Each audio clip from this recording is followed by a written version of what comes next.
एक बाप था जिसने अपनी सांसें बेटों के सपनों में उड़ेल दी।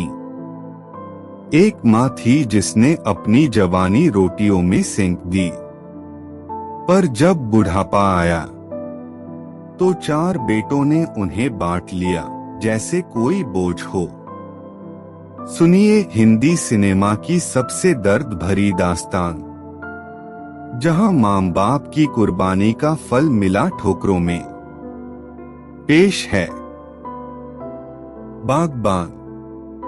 राज मल्होत्रा एक मिडिल क्लास बैंक अधिकारी थे जिन्होंने अपने 4 बेटों आलोक, संजय, अजय और रोहित के लिए जीवन भर संघर्ष किया। उनकी पत्नी पूजा ने बच्चों की परवरिश के लिए अपनी नर्स की नौकरी छोड़ दी, अपने सारे सपनों को दफन कर दिया। राज ने बैंक से कर्ज लेकर बेटों को इंजीनियरिंग कॉलेज भेजा, शादियों में लाखों खर्च किए, यहाँ तक कि अपनी रिटायरमेंट फंड की रकम भी उन पर लुटा दी। एक शाम जब सभी बेटे घर पर इकट्ठा थे, राज ने खुशी से कहा, अब तुम सब बस गए हो तो हमारा बुढ़ापा सुकून से कटेगा। पर बेटों के चेहरों पर ठंडी चुप्पी थी। अगले दिन चारों ने एक साथ बैठकर फैसला सुनाया, पापा, हम आप दोनों को अलग अलग रखेंगे। आप संजय के साथ कानपुर रहेंगे, मम्मी आलोक के साथ मुंबई। पूजा का चेहरा सफेद पड़ गया। उन्होंने राज का हाथ थामा और फुसफुसाया, हमें मंजूर है। बच्चों की मुस्कान ही हमारी जिंदगी है।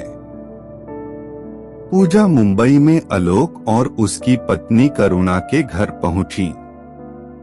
पहले दिन से ही करुणा ने उन्हें नौकरानी बना दिया। सुबह 4 बजे उठकर चाय बनाना, बच्चों को तैयार करना, फिर पूरे घर के बर्तन धोना, यह उनकी दिनचर्या बन गई। एक रात जब पूजा जोर से खांस रही थीं, करुणा ने झल्लाकर कहा, रात को सो भी नहीं पाते आपकी खांसी से। अगले दिन उन्हें बालकनी में सोने को कहा गया। वहीं बारिश में भीगकर पूजा बुखार से तपने लगी, पर आलोक ने डॉक्टर बुलाने से इनकार कर दिया। उधर कानपुर में राज को संजय की पत्नी किरण ने गैराज में रहने को कहा, आपके खर्राटों से बच्चा डर जाता है।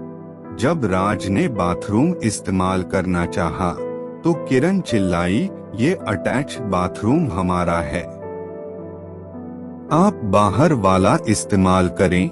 राज उस ठंडे बाथरूम में नहाते हुए कांपते रहे। राज के जन्मदिन पर सभी बेटों ने फोन पर बधाई दी, पर कोई उपहार नहीं भेजा। उस रात राज ने अपना पुराना टेप रिकॉर्डर निकाला।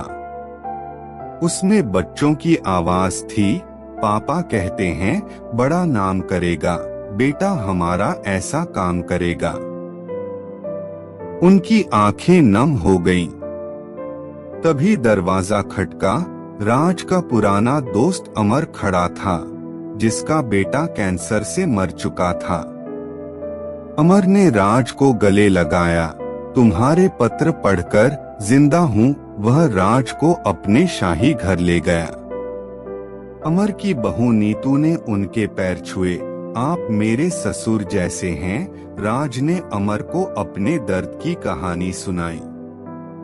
अमर ने कहा, इन कविताओं को किताब की शक्ल दो, नाम रखो बागबान। इसी बीच पूजा की तबीयत बिगड़ी। आलोक ने उन्हें सस्ते गवर्नमेंट हॉस्पिटल में भर्ती कराया। जब बिल आया तो उसने राज को फोन किया, पापा 20,000 रुपए भेजो। राज ने अमर से मदद मांगी। अमर तुरंत मुंबई पहुंचा और 5 सितारा अस्पताल में पूजा को शिफ्ट करवाया। जब राज ने पूजा को देखा तो वह सूखकर कांटा हो गई थी। उन्होंने गुस्से में आलोक से पूछा, तुम्हारी माँ तुम्हारे लिए क्या थी? आलोक ने बेरुखी से जवाब दिया, घर का बोझ। राज ने उसे एक थप्पड़ मारा। ये ले, तेरी परवरिश का कर्ज चुका दिया। अमर ने दोनों को अपने घर ले जाने का फैसला किया।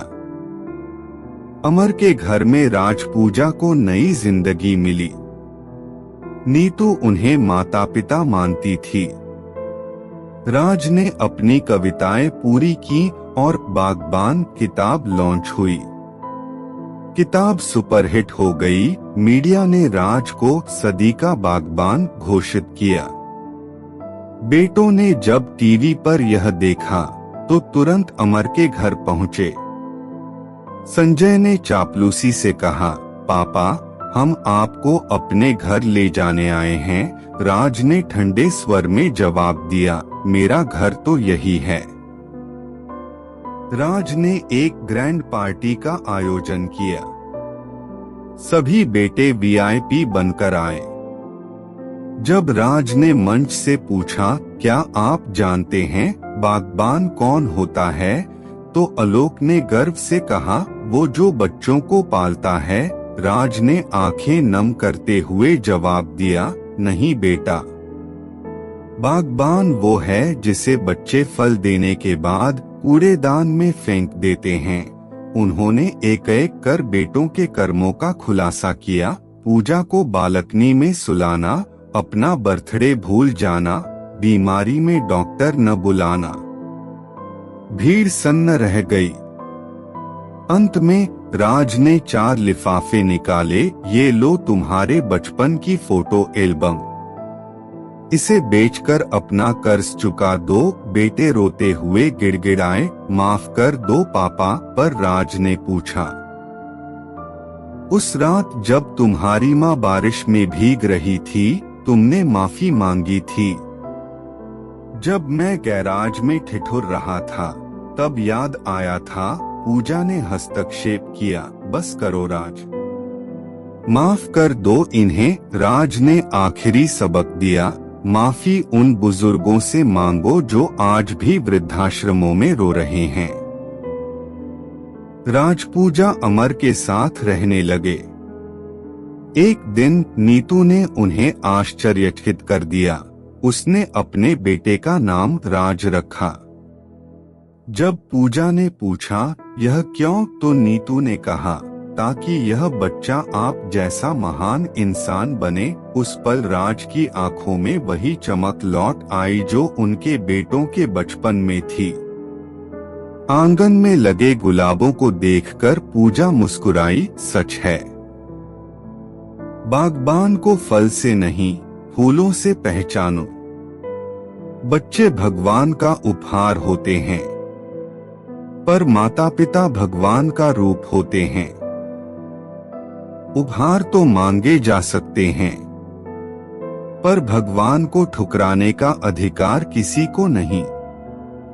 और इस तरह राज और पूजा ने सिखाया कि बच्चों की परवरिश बागबानी जैसी होती है। पेड़ फल देने लगे तो बागबान को ही कोने में धकेल दिया जाता है। अगर ये कहानी आपको छू गई तो लाइक करें, शेयर करें, सब्सक्राइब करें। कमेंट में लिखें, माँ बाप का कर्ज कभी न चुकाया जा सकता। अगली कहानी के साथ फिर मिलेंगे। जब तक अपने माता पिता को गले लगाकर कहिए, आपका बेटा बेटी हमेशा आपका एहसानमंद है।